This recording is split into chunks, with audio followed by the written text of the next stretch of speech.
अस्सलाम वालेकुम, कैसे हैं सब लोग। मैं उम्मीद रखता हूँ कि सब ठीक होंगे।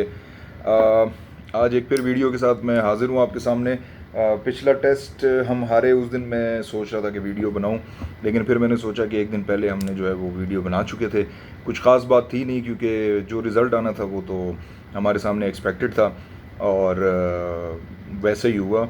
लोग शायद मुझे बुरा भला भी कह रहे होंगे कि मैंने कहा पाकिस्तान सुबह इंशाल्लाह हार जाएगा, लेकिन उसके साथ मैंने उसकी वजाहत भी दी कि इंशाल्लाह मैंने क्यों कहा, क्योंकि 3 विकेटें जो हैं वो सुबह इजीली आप मैनेज कर सकते हो आउट करना। तो उस टेस्ट को हम छोड़ देते हैं, लेकिन जो मज़ाइका ख़ेज़ बात है, जब मैं उठा तो मेरा एक बहुत ही अच्छा दोस्त है, जुनैद नाम है उसका, और वो इंग्लैंड में होता है। मेरे साथ यूनिवर्सिटी की टीम में था, फिर उसने वहाँ पे कोचिंग कोर्सेज़ किए, अभी एक क्लब के साथ एफिलिएटेड है एज अ कोच, और इंतहाई बड़ा फ़ैन है क्रिकेट का। मैं समझता हूँ कि अगर वो प्रोफेशनली क्रिकेट खेलता तो वो काफ़ी आगे जाता, क्योंकि हमारे में इतना शौक़ नहीं है, सच्ची बताएं तो उसमें काफ़ी शौक़ है। और वो मुझे सुबह सुबह उसने जो है वो, जब ये टीम अनाउंस हुई, सुबह तो नहीं, जब टीम अनाउंस हुई तो उसने मुझे फ़ौरन भेजी, और मेरे लिए शॉकिंग था और मैं समझा कि शायद मजाक कर रहे हैं। तो एनी हाउ, टीम के बारे में थोड़ी सी बात करते हैं कि जो ज़बरदस्त किस्म की सिलेक्शन की है, हमारे कोई 10-15 दिमाग जो बैठे हुए थे, जो कि इस सिलेक्शन से लगता है कि उनके पास कोई दिमाग नहीं थे। आपको जो सिलेक्शन कमेटी है, मज़े की बात यह है कि अगस्त 2021 से ESPN क्रिक इन्फो के मुताबिक पाकिस्तान ने 26 सेलेक्टर अभी तक लगाए। कितने? 26। ये है आपकी कंसिस्टेंसी, और इससे पता लगता है कि आप कितने कंसिस्टेंट हैं। थोड़ी सी वीडियो आज लंबी होगी तो ज़रा तहम्मुल से बैठ के आपको वो करना पड़ेगा, क्योंकि मैंने ये नोट्स काफ़ी बनाए हुए हैं, तो वो सारा कुछ डिस्कस करना पड़ेगा। कुछ लोगों को शायद लगता हो कि हम ऐसे ही बोलते हैं, ऐसे नहीं बोलते, हम थोड़ा सा उसके लिए वर्कआउट करते हैं, थोड़ा सा सोचते हैं कि क्या कहना है, किसके बारे में कहना है, क्यों कहना है और उसके पीछे क्या वजह है। तो सबसे पहले तो हम सिलेक्टर्स की बात कर लेंगे। 26 सिलेक्टर्स आपने चेंज किए, ये आपकी कंसिस्टेंसी सिलेक्शन की। और जो इस दफ़ा सिलेक्शन हुई, इसमें तो अजीब व गरीब की किस्म के इन्होंने वो किया। जो हमारे पास मेंटोर्स थे, उसमें भी एक बड़ी मज़ाइका ख़ेज़ बात है, वो भी मैं आपको बताता हूँ। जो पहले सिलेक्टर थे उसमें हैं अलीम डार साहब। ठीक है, अलीम भाई के लिए मुझे कोई भी वो नहीं है, लेकिन वो यार, once again he was an empire, he is an empire. वो अंपायर के होते हुए लोगों को देख सकता है कि वो कैसी फिटनेस है उसकी, कैसी वो गेम करता है, लेकिन वो ठीक है, वो डोमेस्टिक भी खेले में सब कुछ है। मैं ये नहीं कहता कि उनकी सिलेक्शन में कोई प्रॉब्लम हो सकती है, वो एक ऑनेस्ट सिलेक्शन ही करेंगे, लेकिन फॉर गॉड सेक आपके पास सलीम डार ही रह गए हैं, फिर तो किसी को भी लगा दें सिलेक्टर। तो फिर ये टेस्ट प्लेयर और इतने वनडे प्लेयर और इतने आपने T20 प्लेयर जो खिलाए, वो क्यों खिलाए? फिर इनको भी देते चांस, इनको क्यों नहीं दिया? ये भी बहुत अच्छे प्लेयर थे, आई बिलीव फास्ट बॉलर ही थे ये, तो फिर इनको भी देते चांस, ये भी खेलते। आज आपने इनको सिलेक्टर की ओहदे पे दे दी है, उनको एक इज़्ज़त दी है, जो कि बहुत अच्छी बात है, देनी भी चाहिए। इतने बड़े अंपायर हैं पाकिस्तान की हिस्ट्री के, आई बिलीव PCB की, ICC की भी हिस्ट्री के सबसे बड़े अंपायर अभी तक के हो सकते हैं। तो वो एक ज़रा थोड़ा सा वो था। फिर आकिब जावेद की नो डाउट उसकी उनकी जो कोचिंग स्किल्स हैं उस पर मुझे कोई डाउट नहीं है, लेकिन प्लेयर सिलेक्शन पे वो इस तरह की पैथेटिक सिलेक्शन पे यस कर रहे हैं। मैं क्या कह सकता हूँ उनके बारे में। जैसे उनको आकिब भाई को बेहतर लगा उन्होंने वही किया, या फिर वो मजबूरी में जो उनको लिखा लिखाया मिल गया तो उन्होंने भी कहा कि ओके ठीक है, लड़ाई लड़ने की क्या ज़रूरत है, PCB से आगे भी काम करना है। तो अच्छा, उसके बाद जी जो सबसे अहम बात, जो 2 नाम है वो आपके साथ में बाद में डिस्कस करूँगा। वकार यूनुस साहब। विकी भाई, आपका तो हमें अभी तक समझ नहीं आ रही कि आप चाहते क्या हैं। आप कोचिंग चाहते हैं, आप सिलेक्शन चाहते हैं, आप बोर्ड में रहना चाहते हैं, किसी से जाके जो है अपॉइंटमेंट लेटर खुद ही लिखवा के छपवा लें कि आपको जो है ना वो PCB में नहीं रहना है, कुछ भी हो जाए आपने नहीं हटना वहाँ से। कमेंट्री से हटते हैं, कोचिंग में आ जाते हैं, कोचिंग से हटते हैं, सिलेक्शन में आ जाते हैं, सिलेक्शन से हटते हैं, फिर कोचिंग में घुस जाते हैं। कभी जो है वो चीफ सिलेक्ट, कभी जो है वो हेड कोच, तो कभी असिस्टेंट कोच, तो कभी बॉलिंग कोच। 2006 से लेकर अभी तक आपको 24-18 साल हो गए हैं अपनी परफॉर्मेंस। अगर मैं किसी दिन आपकी परफॉर्मेंस पे भी बात करूंगा और पूरे स्टैट्स के साथ बात करूंगा कि आपने इस टीम की बर्बादी में कितना जो है वो काम किया है। आप अभी तक अपनी जो किट है वाइट किट वही आपने अभी तक नहीं उतारी। आप जब तक ये वाइट किट नहीं उतारेंगे ना, आपको इज्जत उस वक्त मिलेगी जब आप अच्छे प्लेयर बनाएंगे। अगर आप इज्जत ये करवाना चाहते हैं कि मेरे जो प्लेयर हैं वो मेरी इज्जत करें क्योंकि मैं प्लेयर था, तो for God sake you were a player back in 2003, you were retired, now that's it. ठीक है भाई, कोई टीम के लिए काम कर लें, अपने काम के लिए और इस टीम की बर्बादी के लिए बहुत हो गया है। आप कभी मेंटर बने हुए हैं, कभी कोच बने हुए हैं, कभी सिलेक्टर बने हुए हैं, कभी कमेंट्री की जान नहीं छोड़ते। अपने भाई अली यूनुस को भी घुसाया हुआ है कमेंट्री में। क्या कह सकते हैं आपके बारे में। बहरहाल शुएब मलिक साहब ये भी एक टीम के मेंटर थे अभी चैंपियन ट्रॉफी में। कहाँ कहाँ से ये सिफारिशें करवा करवा के जो है वो ये खेलते रहे टीम में। 99 से लेकर 2022 तक इन्होंने, अल्लाह का वास्ता, लोगों ने इनको दिया कि बस कर दो। मेरे ख्याल से जिनसे सिफारिश करवाते थे वो भी शायद तंग आ गए होंगे कि आप कितनी और सिफारिश करवाएंगे। क्योंकि एक वाक़या तो मुझे अच्छी तरह याद है, कभी आप कहेंगे तो मैं आपको बताऊंगा और सबूत के साथ बताऊंगा और उन लोगों के भी नाम बताऊंगा जिन्होंने इनको सेलेक्ट करवाया था। यहाँ तक मैं आपको बता दूं कि वो जरदारी साहब की गवर्नमेंट थी और बहुत पुराना टाइम है, 2010 की बात है।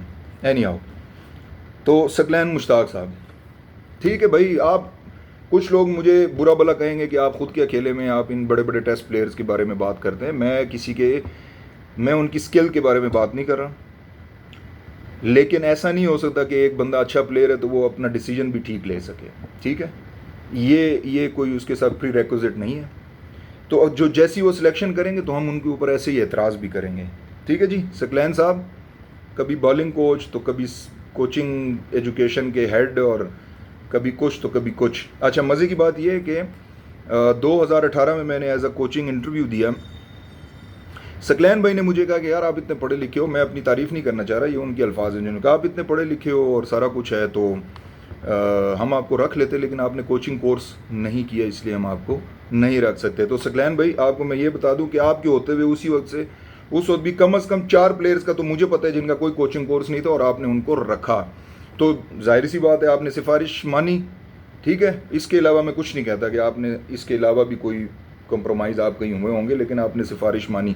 और मज़े की बात यह है कि उसमें से एक कोच ने रिज़ाइन दिया जिसको मैं जानता हूँ, 1-2 और हैं, और जो एक है वो अभी भी लगा हुआ है और उसने कोचिंग कोर्स अभी भी नहीं किया हुआ। ये है आपकी सिलेक्शन। मिसबा जो है वो पाकिस्तान का दूसरा जो है वो कामयाब तरीन कप्तान समझा जाता है कि इमरान खान के बाद जो है वो मिसबा ने टीम को संभाला और उन्होंने जो है बड़ी फतवाहत से नवाजा। जी बिल्कुल, फतवाहत से नवाजा। जब आप यूएई के, नो डाउट आप कहेंगे हमारे मुल्क में ये प्रॉब्लम थी, लेकिन ये क्रिकेट हम कहीं और भी खेल सकते थे। जो तबाही आपने मिसबा ने करवाई, जो हमारी ये हालत आजकल बैटिंग की है, ये वही है कि आपने थकी हुई 3rd क्लास विकेट्स वहाँ पे बनवाई, वहाँ पे अपनी एवरेजेस ठीक की, अपने स्ट्राइक रेट ठीक किए, अपने रिकॉर्ड बनवाए आपने यूएई में, औरों के भी बनवाए, और ये आज हाल है कि आपने आज ये किया कि आपने वहाँ पे इस तरह की विकेटें बनवा के जो है वो लोगों को ख़राब किया। फिर आप मेंटर बने होते हैं बग़ैर किसी कोचिंग कोर्स के। यहाँ पे आपको कोचिंग कोर्स याद नहीं आता, यहाँ पे आपको कोचिंग कोर्स नहीं आता, याद आता कि जैसे ये रिटायर हुए तो 33 लाख मुबैना तौर पे 33 लाख रुपए का इन्होंने कॉन्ट्रैक्ट लिया वसीम खान से, इम्पोर्टेड वसीम खान से, और आके हेड कोच लग गए पाकिस्तान क्रिकेट के। और मज़े की बात ये है कि वकार साहब जो है इनके असिस्टेंट कोच थे। मतलब वकार भाई की इज़्ज़त और गैरत में किसी किस्म की भी मेरे ख्याल से कोई वो नहीं है, बस ये होना चाहिए कहीं भी जॉब कर लेंगे। जैसे मोहम्मद यूसुफ और अब्दुल रज़ाक जो है वो वहाब रियाज के नीचे बैठे हुए थे। आज मैं नाम भी ले रहा हूँ, इसलिए ले रहा हूँ कि मैं ये सिलेक्शन देख के जो है ना, मेरा बिल्कुल जो है वो जिसे कहते हैं आपे से बाहर होना, वो वाला काम हो गया जो आपने किया।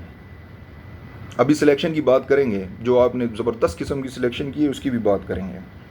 तो ये थे जी आपके मेंटोर। और 5वां नाम सरफराज अहमद, इनको आपने सिंध की टीम का मेंटर बनाया हुआ था, फिर पहले टेस्ट में इनको आपने स्क्वाड में रखा हुआ था। मुझे ये समझ नहीं आ रही, एक तरफ आप उनको मेंटर रख रहे हैं, मेंटर उस बंदे को रखते हैं जो अपनी क्रिकेट खेल चुका होता है, जिसके पास एक बहुत ज़्यादा एक्सपीरियंस होता है, तो वो अपना एक्सपीरियंस ट्रांसफ़र करता है बच्चों में कि वो उससे कोई फ़ायदा उठा लें। ठीक है, फिर आपने उसको स्क्वाड में रखा और फिर स्क्वाड में रख के आपने जो है उनको 2 टेस्ट मैच से बाहर बिठा दिया बगैर किसी वजह के, और उसकी जगह आप एक यंग बंदे को ले आए, हसीबुल्ला को। उसके सारे स्टैट्स मेरे पास हैं, बता रहा हूँ मैं आपको। ये आपके सिलेक्शन का मेयार कि जिस बंदे को आपने मेंटर रखा उसको टेस्ट की टीम से बगैर खिलाए आपने बाहर कर दिया। ठीक है, अब बात करते हैं जी सिलेक्शन पे। मुज़ायका खेज सिलेक्शन एक दफ़ा फिर पाकिस्तान टीम की। अप्रोच देखें आप कि अभी पहला टेस्ट आप हारे हैं, दूसरे टेस्ट की प्रिपरेशन नहीं हुई पूरी, और आपने जो है वो 5-6 बंदे बिल्कुल हटा दिए और 5-6 नए बंदे ले आए। और मज़े की बात ये कि आपने उसी पिच पे सेकंड मैच खेलेंगे, और थर्ड पिच के लिए और थर्ड टेस्ट के लिए भी जो है आपने अगले ओपोनेंट जो है आपका इंग्लैंड, उनको आपने बता दिया कि ये हमारी अप्रोच है कि हम थकी हुई क्रिकेट खेलेंगे, यूएई वाली क्रिकेट खेलेंगे, मिसबा की तरह 3-3 स्पिनर डाल के हम क्रिकेट खेलेंगे। तभी आपके फास्ट बॉलर जो है वो ख़त्म हो गए। ठीक है, आपके पास फास्ट बॉलर नहीं है। एहसान उल्लाह, वसीम जूनियर की मैंने बात नहीं की, हमेशा से मैं भूल जाता हूँ। तो वसीम जूनियर वो प्लेयर है कि जब कोई इंजर्ड होता है तो आप उसको खिलाते हो, किसी को रेस्ट देना होता है तो आप उसको खिलाते हो, और वो बेचारा परफॉर्म करता है और उसको बाहर बिठा देते हो, और वो बेचारा बाहर बैठ बैठ के ही नेट्स में इंजर्ड हो गया और अभी तक ठीक नहीं हो रहा। एहसान उल्लाह, वसीम जूनियर, हसनैन, ये सब बाहर हैं इस वक्त। ठीक है, और आपने किसको डाला? मोहम्मद अली को एक दफ़ा फिर डाल दिया। क्यों? क्योंकि आपके पास इस वक्त बॉलर नहीं है। जब आपके पास बॉलर नहीं है तो आप इसी तरह की हरकतें करोगे। ठीक है, वो 35-36 साल वाले को आप खिला रहे हो एज अ टेस्ट, तो फिर भाई अब्बास को भी बुला लो। जैसे आपने शान मसूद को कप्तान बना दिया डोमेस्टिक की परफॉर्मेंस पे, तो वहां पे तो उसके गाने बन रहे हैं। मोहम्मद अब्बास को वहां पे पूजने की हद तक जो है ना वो इज्जत दे रहे हैं इंग्लैंड में, काउंटी में।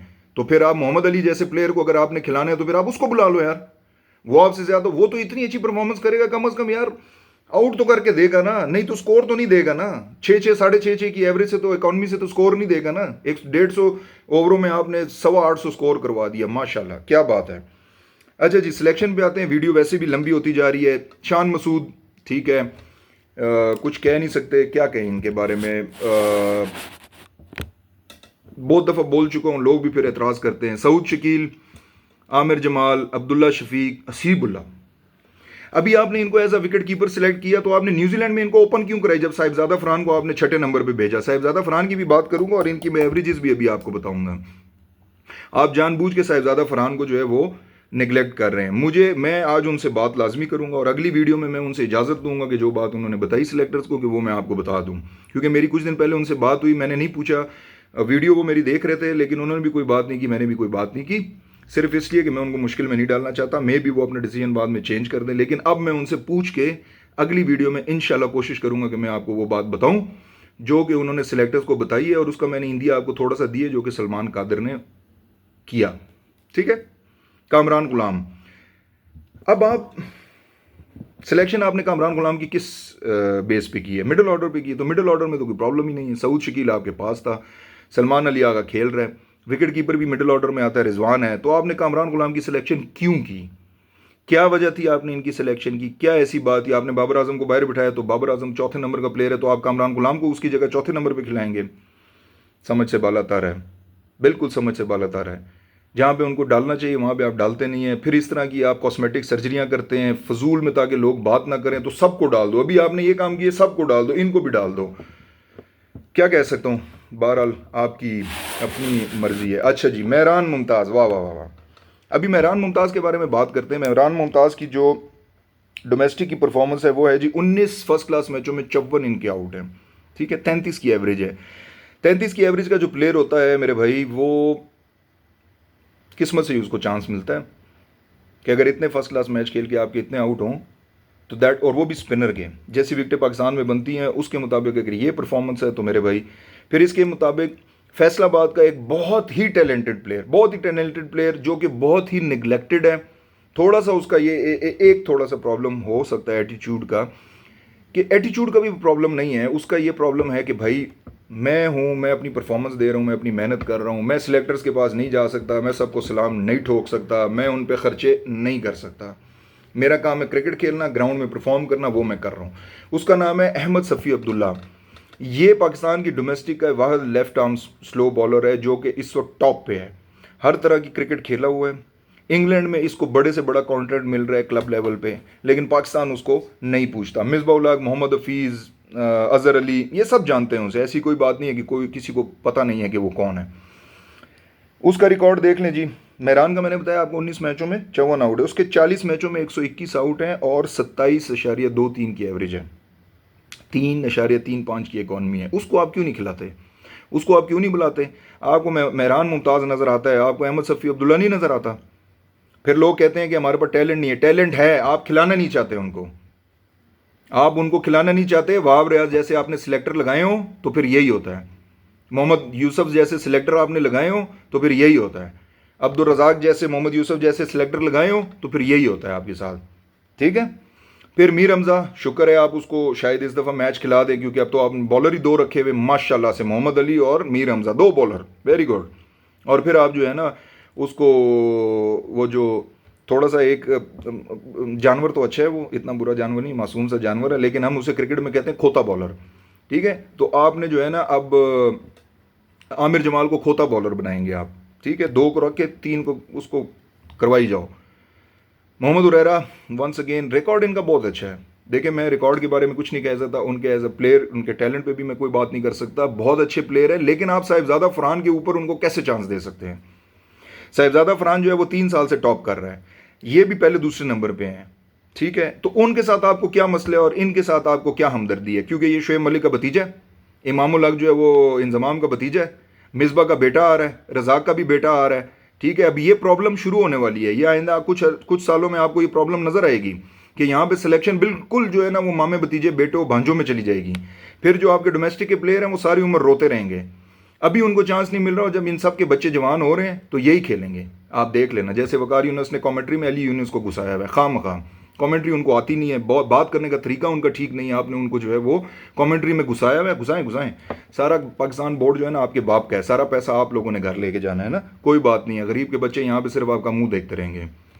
नुमान अली वंस अगेन, यार ठीक है, मैंने पहले भी इनकी एज के बारे में बताया, मेरी एज जो है भैया वो 40 है, तो ये मेरे से भी 2-3 साल बड़ा है। बाकी आप खुद अंदाज़ा लगा लो, मुझे उससे प्रॉब्लम नहीं है, उसने परफॉर्मेंस बहुत की है। लेकिन अगर आपके पास अहमद सफ़ी अब्दुल्ला जैसे, मेहरान मुमताज़ जैसे यंग बॉलर्स हैं, तो इनको खिलाने का मकसद नहीं बनता। उनको जो आपने इज़्ज़त देनी थी 2-3 टेस्ट मैच, उनको स्टार लगवाना था, डेब्यू कराना था, वो हो गया। मेरी जान जाने दें उनको। आप साइम अयूब को फिर आपने स्क्वाड में रख लिया, मतलब आप क्या करना चाहते हो? साइम अयूब का रिकॉर्ड मैंने नहीं नोट किया, वरना मैं अभी कर लेता, मैंने ESPN उसका लिंक खोला हुआ था। लेकिन एनी हाउ प्लेयर बहुत अच्छा है, नो डाउट, लेकिन उसको अभी टाइम चाहिए डोमेस्टिक में। आप उसको डोमेस्टिक में टाइम दो, उसको PSL CSL खिलाओ, कोई और लीग शीग इधर उधर CPL भेजो, इधर भेजो, ताकि उसको कॉन्फिडेंस और मिले और उधर ही उसको खेलने दें। फिलहाल वो इंटरनेशनल मटीरियल नहीं है। ठीक है। तो ये हो गया आपका साइम अयूब। साजिद खान, शुक्र है आपने उसको कॉल की, अब खिला भी लें, ये ना आप नुमान अली और जैद को खिला लें और उस बेचारे को फिर बेंच पे बिठा देगी, इसको तीसरा खिला देंगे, नो प्रॉब्लम, कोई बात नहीं। लेकिन वो तगड़ा प्लेयर है, दिल से तगड़ा है। अगर नहीं भी खेलेगा तो वो आपको अगले मैच में जब खिलाएंगे तो परफॉर्म करके दिखाएगा। सलमान अली आगा ठीक है, जैद महमूद, मोहम्मद रिजवान, आपने जोड़ी तोड़ने की कोशिश की, अच्छा किया आपने तोड़ दी, लेकिन इसके ऊपर आपने जो है वो हसीबुल्ला को बिठा दिया, जबकि सरफराज को आपने बगैर खेले जो है वो स्क्वाड से बाहर निकाल दिया। समझ से बाला तारा है। जब भी सरफराज की ज़रूरत पड़ी है उन्होंने स्कोर किया, और आखिरी मैच में भी उन्होंने 150 के करीब कोई स्कोर किया और आपने उनको बाहर बिठाया हुआ है। वीडियो बहुत लंबी हो गई है, बस सिर्फ इतनी सी बात आखिरी जो है वो नॉन वोटिंग सिलेक्शन जो पैनल है, नॉन वोटिंग, जो वोट दे नहीं सकता, सिर्फ अपना राय एडवाइस कर सकता है, उसमें जी अजहर महमूद साहब ज़बरदस्त प्लेयर है, मेरे इस्लामाबाद के प्लेयर हैं, बचपन से हम भाई, इसके सारे मेरे दोस्त हैं, हम समझ लें एक बहुत बरादराना रिश्ता है। तो अज़हर भाई के अगेंस्ट तो एज अ क्रिकेटर तो मैं कुछ नहीं कह सकता, क्योंकि वो बहुत टैलेंटेड प्लेयर हैं, बहुत मेहनत की उन्होंने। लेकिन अज़हर भाई आपके होते हुए यहाँ पे आपके फास्ट बॉलर्स हैं, इस सिलेक्शन में अगर आपने कोई भी ऐसा वो नहीं बताया उनको कि यार आप 2 बॉलर फिर रख रहे हैं, फिर उसी थकी विकेट पे करवा रहे हैं, तो आप खुद ही छोड़ दो भाई। आपकी बात नहीं मानी जाती तो आपने सिर्फ लोगों को जो है ना वो बॉल पकड़ना ही सिखाना है, तो बॉल पकड़ना ही सिखाना है तो आप इंग्लैंड जाओ, वहाँ पे आपकी कोचिंग है, वो करो। यहाँ पे क्लब क्रिकेट में आपका हॉक्स क्लब ख़त्म हो गया, आपने कभी नहीं पूछा उनको। ठीक है। वो सियासत की नज़र हो गया। इतना बड़ा क्लब इस्लामाबाद का हॉक्स क्रिकेट क्लब, जिसको कराची तक सब जानते थे कि हॉक्स क्रिकेट क्लब है, जिसके बहुत बड़े बड़े प्लेयर थे, वो ख़त्म हो गया। आपने कभी मुड़ के अपने क्लब के बारे में नहीं सोचा। तो काइंडली आप अगर यहाँ पे सिलेक्शन इस पाकिस्तान में की टीम में आपकी नहीं चल रही तो आप छोड़ो यार, कुछ और करो, अपनी इज्जत तो बचाओ ना। बिलाल अफजल साहब, वाह वाह वाह, मतलब मैं इन टेस्ट प्लेयरों पे हैरान हूँ जो टेस्ट प्लेयर बने, वसीम अकरम, रमीज़ राजा, यूसुफ और पता नहीं कौन कौन जितने भी हैं यार, 200-250 हैं, 274 हो गए हैं, ये सारे ही हैं, कुछ फौत हो गए, उनके अलावा जो जिंदा हैं 40-50-60 तो होंगे। वो बोर्ड के एक दफा भी नहीं कह सकते कि बिलाल अफजल कौन है भाई। ये पर्सनल एडवाइजर बना हुआ है मोहसिन नकवी का, जिसने पहले इंजीनियरिंग की, जिसको अपनी खुद समझ नहीं आ रही कि मैंने करना क्या है। पहले इंजीनियरिंग की, फिर इसने एमबीए किया हुआ है और अब बैठा हुआ है पाकिस्तान क्रिकेट बोर्ड में एज अ डाटा एनालिस्ट। मतलब समझ से बाला तर है, जिसने ज़िंदगी में मेरे ख्याल से वनडे बॉल वाली क्रिकेट भी नहीं खेली होगी, वो सिलेक्शन पैनल में बैठा हुआ है। इससे पहले वो मेन सिलेक्शन पैनल में था जिसमें वोटिंग थी, अभी उसको नॉन वोटिंग पे बिठाया हुआ है। और एक बेचारा असद शफीक 73 टेस्ट इकट्ठी खेल दिए, स्कोर पता नहीं कितने किए। बहरहाल नदीम खान साहब एक टेस्ट मैच खेले हुए हैं, फर्स्ट क्लास बहुत खेले हुए हैं। मैं वही वाली बात है कि अगर मैं इन पे एतराज़ करूंगा तो लोग मेरे पे एतराज़ करेंगे, तो आप तो सिर्फ फर्स्ट क्लास खेले हैं, वो भी बहुत कम 14, तो आप जो है ना वो टेस्ट प्लेयर पे एतराज़ करते हैं। बहरहाल क्या कहूँ, नदीम खान, उस्मान वाला साहब, वाह वाह वाह, इन्होंने अपनी प्रोफाइल में लिखा मैं 14 साल अपनी ज़िंदगी के बोर्ड को दे दिए। भाई उसके आपने पैसे लिए हैं, आपने मुफ्त में नहीं किए, ठीक है ना।